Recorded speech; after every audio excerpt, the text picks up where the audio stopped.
So with the League 2 season finally finished in the regular format anyway, we've still got big playoff games to be played. What is my League 2 team this season? Well, let me know yours in the comments down below. This is quite controversial. I've done my team and there's some big names left out, some big players. A lot of teams probably won't be happy if I've left maybe their star men out. 67.8% of you aren't subscribed actually, who normally watch, so just to make you feel a bit guilty. Can you please subscribe, because we're now 45 away from 1,000. All support is massively appreciated. Like the video if you do go on to do so, and let me know your thoughts in the comments down below. 3, 4, 2, 1, the 2 attacking midfielders behind the striker, but you could say I've shoehorned one of those players in, but you'll find out later on. We'll start off at the back, because the back is always a good place to start. I've gone with Godman. He's got the highest save percentage in the league, I think with 72. He's made some huge saves, most clean sheets, good distribution. He's pretty much a great all-round goalkeeper. I was a big fan of him at Colchester as well last season. Made a few mistakes, but you could tell he was going to go up another level, and he has done this season with Wimbledon, and I'm sure he'll be a good League One goalkeeper next season. Now, the main reason I went with the back three is because the centre-back position was by far the hardest position for me to pick. But I do just want to give a shout to Stefan Negru, McJanet, Till as well. There's a lot of good defenders who didn't quite get into the playoffs who need to be appreciated, but they don't really come too much into consideration. I don't think they're quite as good as a few others. Joe Lewis doesn't make my three centre-backs either. I think he's been really solid for Wimbledon, but he has got a mistake in him compared to a few of the others who I think are a bit more consistent. Allen as well. Allen does not make my three centre-backs because, look, you can't deny his goals, you can't deny his creativity, his crossing ability, he's got a bit of pace about him, he's just unbelievable on the ball. As a defender, I don't think he's anywhere near as good as other defenders I've got in my team and in the league as well. I think aerially and physically, I think he can get bullied, and yeah, I think he's been found out a few times as a one-on-one defender. But though we're very close to getting into the team, I think he's been a huge improvement on Notts County's defence. Really good on the ball, physicality. He has got a lot of attributes to his game that I really like. And Olerud and McGrath neither make the list as Doncaster centre-backs either. Them two have been one of the single reasons why they've got promotion this season. Big fan of them, and they just miss out again because I think there's just three better defenders than them this season. One of them being Jack Shepherd at Bradford City. I think he's the best centre back in the league. I do watch him week in, week out, but like I said earlier this week, he has got all the abilities that you want as a centre back. He's got the pace, he's got the ball distribution, he can play a good switch as well. He's got physicality. He ain't going to get bullied by a striker. He's held his own fantastically well against the biggest strikers in the league.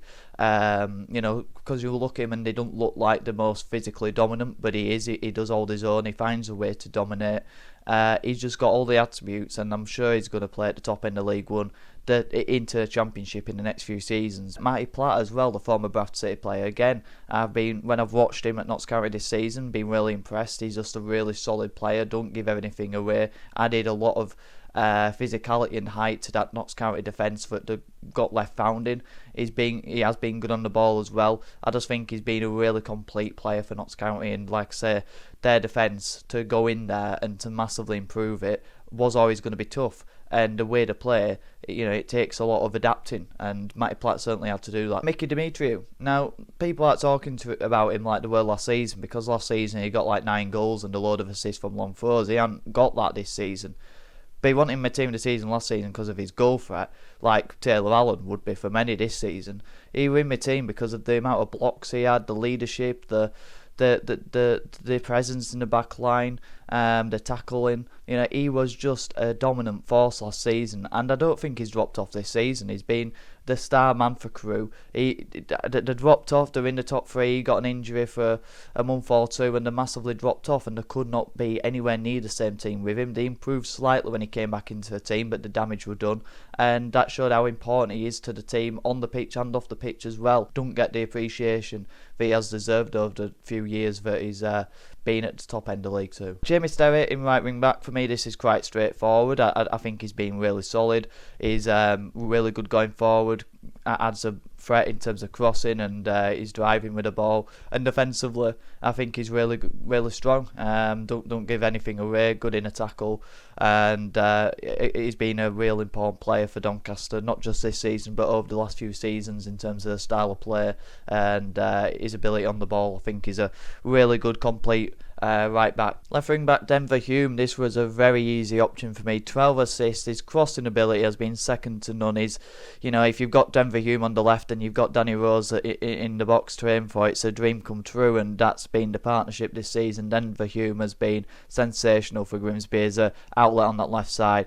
Really good at driving the ball and bringing it into those forward areas. I think defensively there's question marks about him, but playing a back three means he can just attack that left side and hammer those crosses in, and it'd be a huge threat on that side. So quite a straightforward one, that. Going into midfield, it's a very tough position to pick players to go into, but one of the easiest picks in the whole team was playing Richie Smord as that sitting midfielder just in front of a back three. His positioning off the ball, so he's in the right area to pick up the free ball. His marking of midfielders to not allow the space in the midfield for him to just roam into our penalty box. When he was out of the team, you saw how open our midfield were. He locks it down. He's unbelievable at what he does, and he don't get the deserved praise that he deserves, not just in the Bradford City community but also the wider range as well. Now, his partner in midfield was very tough because I like Ben Rudge at Accrington, I like Ashley at Salford, I like Green at Grimsby, I like Garrity, but for me just hasn't contributed enough this season with Port Vale, but being an important player. Croasdale, very similar to Smallin at midfield, that's why I didn't really want to pick Croasdale, though better going forward. Bailey as well at Doncaster, and George Abbott came close for me at Notts County, but I don't really see him leave a mark on a game. But I've gone with McDonald from Colchester. Now, again, he won't be getting a lot of the praise that he deserves, but again, like I say with Smallwood, you can see and Dimitri, you can see what happens when they're not in the team, how poor the team then looks, and that was the case for Colchester.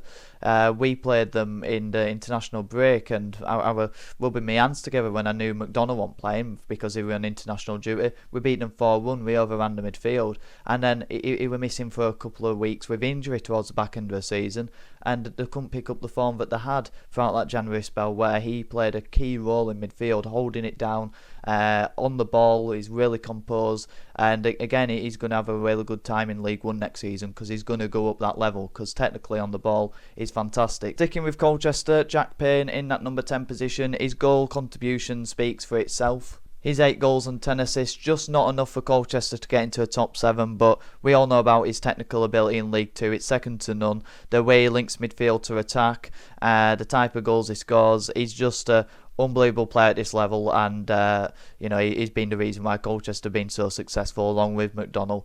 Fantastic little player who can pick the pockets. And then the best player in League 2, Luke Molyneux, gets that other position. Now it's a 10, but they can play as a wingers. It can be a 3-4-3, it can be a 3-4-2-1, so I don't have any problems with playing Molyneux there. He's just playing on the inside of the right, and he's been sensational this season. Takes players on, never turns down an opportunity to take someone on. His goals, his assists, his contributions, but he's just been an absolute terror for any defender coming up against him, and he's just relentless. He's just the best player in the league, it's simple as that. And then how can I have a team of the season without McGoldrick in it? I mean, McGoldrick for Notts County, he's been the reason they got into playoffs. I mean, if it weren't for McGoldrick, that Stuart Maynard would not be in another job in football. The amount of individualistic goals he scored outside the box, his bangers, Swindon, Bradford, so many.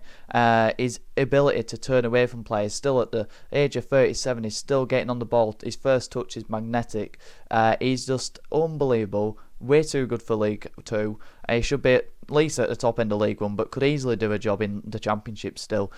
His goal contributions, he's just Notts County through and through, and what a player he's been, and very close to being the best player in League 2, but you cannot have him in the team this season. Which leaves me bench. Now, that means there's no Michael Cheek in the team, but he does get on the bench. I mean, the guy scored 25 goals. I think 8 or 9 of them were penalties, though. But it still knocks it down to around 16, which is one of the most, I think it's still second, third most in the league. He's been a really good player for Bromley. His focal point up front, holds the ball up really well. He's the link, he's their key man, and he's continually been able to do it, but I couldn't quite fit him into a team because of those players that I had to get in. I had to get Payne and Molyneux and McGoldrick in. Allen gets in there. I probably made out that I wasn't going to get him anywhere near, but you can play him as a midfielder, you can play him as a left wing back, you can play him as a centre back. He's a good utility player to bring off the bench, but he's also got that quality on the ball. Belshaw in goal. I wanted to make it a bit more fun, go with someone who's maybe not at that same level of a top 7 team, because a lot of the team this season will be top 7 based. He's made unbelievable saves for Harrogate. He's been an unbelievable player for Harrogate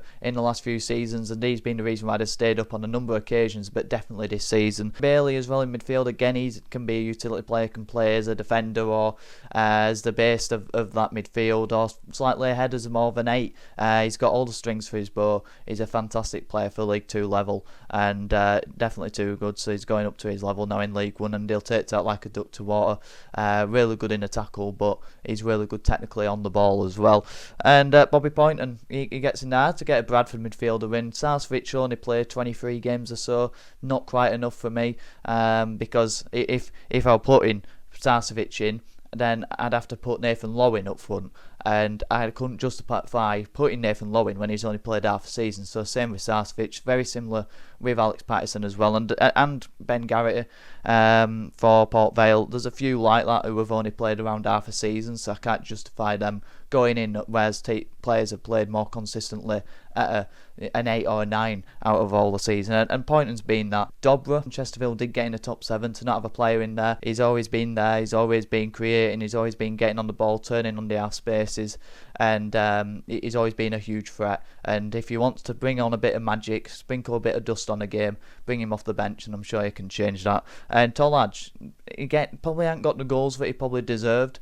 Didn't start the season as well, second half were great, but his overall play is a complete striker. He can hold it up, he can stretch the defence in behind, he's a finisher, he can hold it up, he can link plays, good on the ball. He's got all the ability to keep progressing in his career, and he's been an unbelievable signing for Port Vale, coming in from Aldershot, I think it was. Didn't expect him to get to the heights that he has, and he's had a great season. So that's my first 11 and my bench. Let me know yours in the comments down below. Let me know how much you disagree with me, because I know you will. But I think great balance. I think the defence is rock solid. They've got a balance of can play on the ball, but their defence first is rock solid, and they don't make many mistakes compared to the others who I could have gone with. I think they've been the most consistent, reliable defenders. Sterry and Hume, again, a different balance of Sterry's probably better defensively, but Hume's electric going forward. McDonald and Smode, they've got that consistency. They're great defensively, but McDonald's got a bit more going forward to pick out your Paynes and your Molyneux, who can Molyneux can get in behind and take players on. Payne can be the link to McGoldrick, and McGoldrick can just come up with a bit of magic and can score a world out of nothing, and that team comfortably wins League 2 with about 110 points. Unbelievable team. Let me know yours. Like the video if you did. Subscribe if you're new. On the road to 1,000 subscribers. All support has been massively appreciated. Have a good one.